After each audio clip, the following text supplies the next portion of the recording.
can you smoke it? We're here today with Andrew Plett and Thaddeus Denthrift. And we're here to answer the question,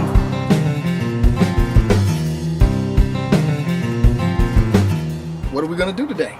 well, a lot of people want to know, should you put it on a grill or in a smoker? Well, I figured the best way to tell is why don't we just ask old Smokey Lee's himself behind us here. So we've been working on smoking meatloaf because the question has come up, well, should meatloaf be in the oven or can you put it on the smoker or grill? So let's answer the question. Can you smoke it? All right, well, the first thing we're going to do to get ready for our smoked meatloaf here is we're going to prepare our vegetables. So what we're going to do is we've got some red onions here, kind of medium to large size red onions. We've got 2 to 3 nice sized bell peppers here, and we're going to dice these up. And again, we're going to add these to our olive oil. Now, one method I like to use for dicing onions is we like to try to keep it whole when I cut it in halves. So in case your knife skills are not of a novice type or of a professional type, and you're a beginner, one way to do it is just we're going to slice the onion in half. And once we have it in half, we can peel the outer layer off. And then once we do that, we're going to take and score all the way down to the bottom here. We're going to do this down towards the bottom, the back side there. And we're just going to score all the way through. And we're not going to go all the way through the onion. We're just going to score to the back root portion of the onion. And what that does, that gives us nice individually cut lines that we already have established on the vertical, and then all we have to do is provide the horizontal cuts. So once we get our onions all chopped up, we're going to add them to our bowl here. So we're basically going to do the same thing with our red peppers. Now, reason being I stick to red peppers when it comes to smoked meatloaf is because of the flavor that the darker colored peppers have. Bell peppers tend to be a little sweeter. Red peppers and yellow peppers tend to have a little bit more of that pepper flavor, but without the heat, and less sweetness than a regular green bell pepper. And so I just think that it blends a little more with the smoke flavors that we'll be using. Also today, just in case you're wondering, the woods we're going to be using for this cook, we're going to be using pecan and hickory wood. So I use a 50-50 pecan and hickory mix for this one, okay? Okay. We're going to do 3 peppers and just 1 onion. And we're going to actually do 3 peppers and we're going to do 2 onions because what we have here is these are our meats. We have here a 80-20 sirloin, and then we have here a 80-20 beef mixture, okay? Now the reason I like to use a sirloin is because it has a little less fat and it has much more flavor. Now it is on the expensive end, so you can easily use chuck and just regular ground beef, or if you want to use beef and sirloin or sirloin and chuck, it's up to you, however you want to mix your beef ratios. It's just my personal preference. I love sirloin. I love how it cooks up. And I love the way it mixes actually with the consistencies because you're really dealing with kind of 2 different fats. The fats from the sirloin is actually going to be a little looser. It's not going to be as thick with collagen as the fats from the ground beef. So you're going to actually kind of help to bring that richness down a little bit. So sometimes our foods can be too rich if we have too much fat in them. So I just think you get a better ratio from those 2. Now, could you do something with ground turkey or? You sure can. Now you can easily use turkey for this recipe. Now if you're going to use turkey, because turkey is a drier meat, I tend to go a little bit on the heavier turkey, so you would probably want to go with a 70-30 meat to fat ratio for the turkey. If you would use the 90-10 or some of the 80-20 turkeys, you would probably have to increase the amount of wet ingredients that you're going to add to this mixture because turkey just doesn't have the natural moisture that beef does. Okay. All right, so now once we get those done, once we get those cut up, we're going to come over here to our pan and we're going to take our garlic olive oil here and we're just going to use about 4 to 5 tablespoons. And we're going to put on a nice medium-high heat here. So once we get our oil nice and hot here, we're going to add in all of our ingredients there.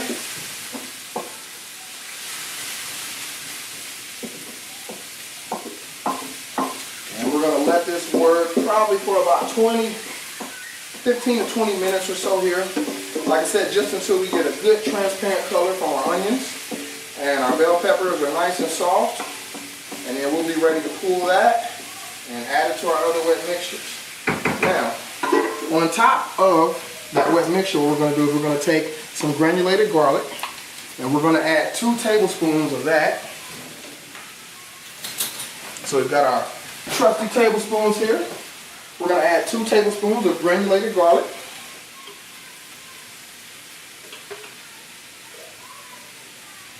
All right, just like that.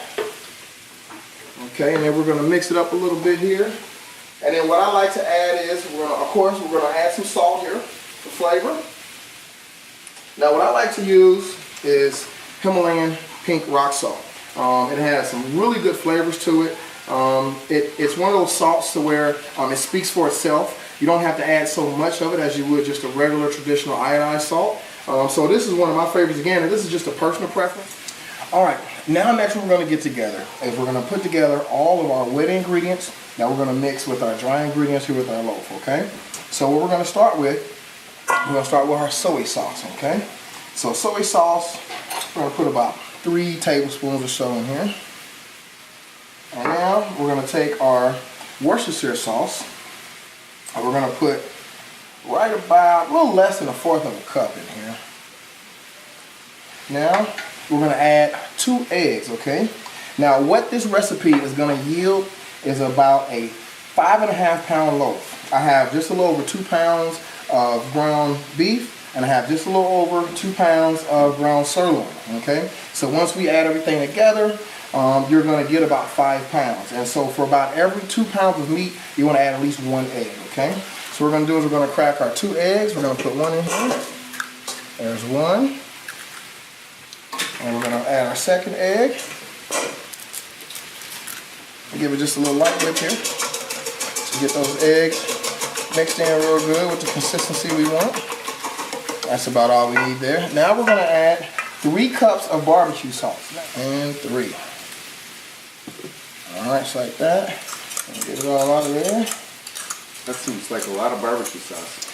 It is, but what you have to realize is that the yield that we're adding, as far as we're adding to our meat, it's going to give it a little bit more moisture. And because we're not cooking this in a pan that you traditionally would in the oven, see, in the oven, the pan is going to hold those juices and keep everything around the meat and actually let it kind of cook within its juices.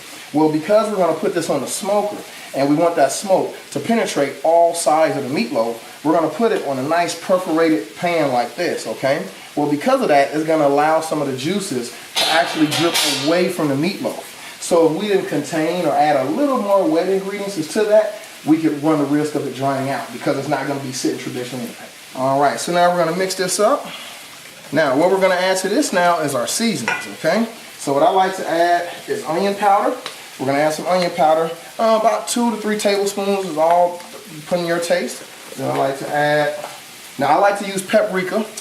This is actually a Spanish smoked paprika. Regular traditional store-bought paprika is also fine. Again, it's because I have a catering company. I try to do things that's a little bit outside the box just to intensify flavors and just to make your food more memorable to people, okay? So we're going to add some paprika in here.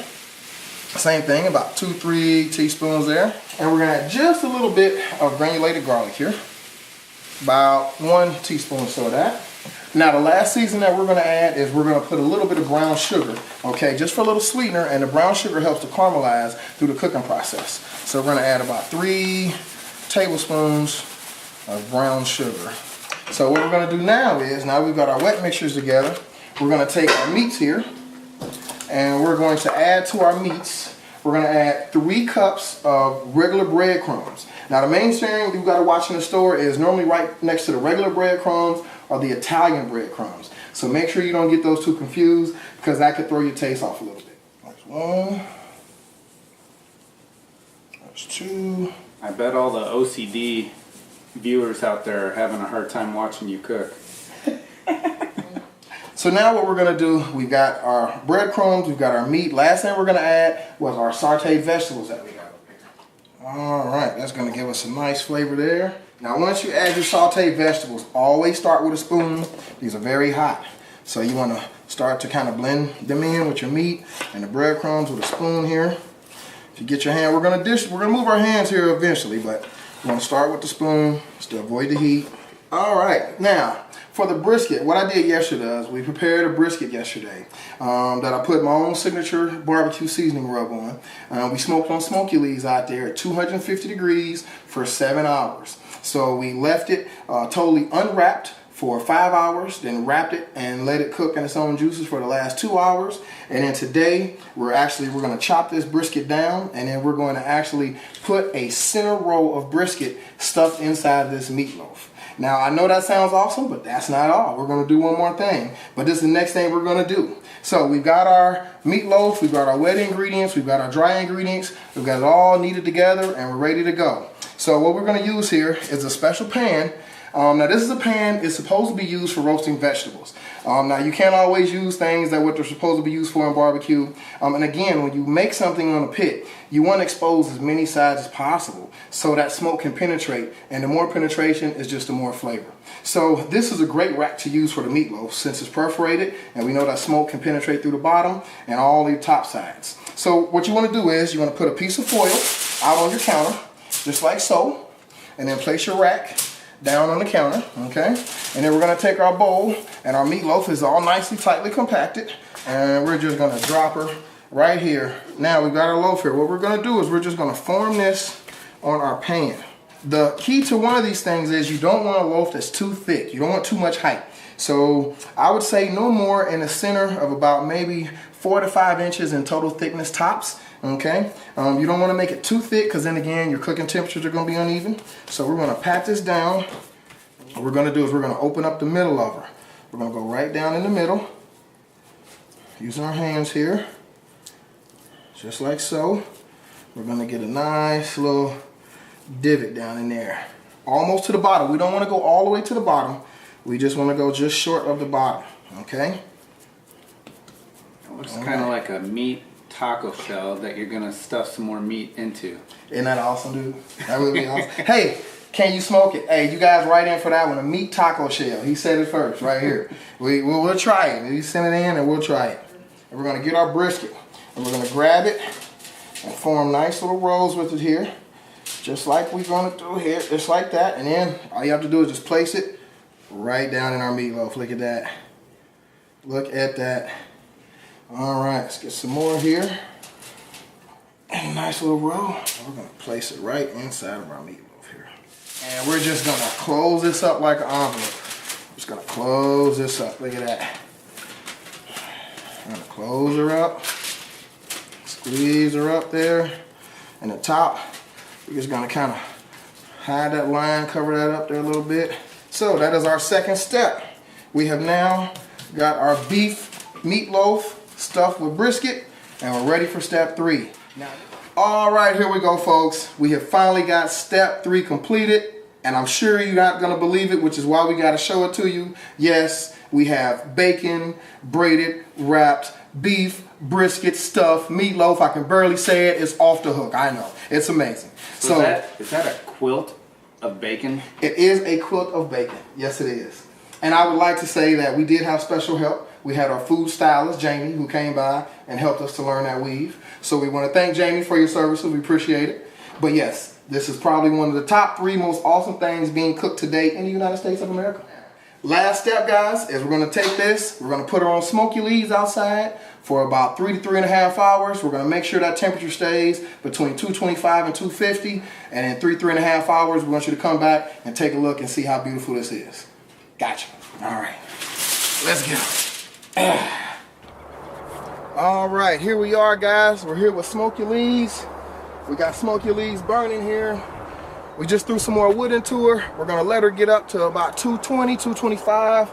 And we're gonna place our meatloaf right here on the center rack. In about 3.5 hours, she should be ready to go. All right, here we go, guys. We're ready for the 4th step.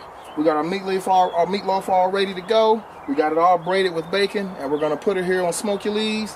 We got her sitting pretty at about 225, 230 degrees. We're gonna place her here on the middle rack, and we'll be ready to go.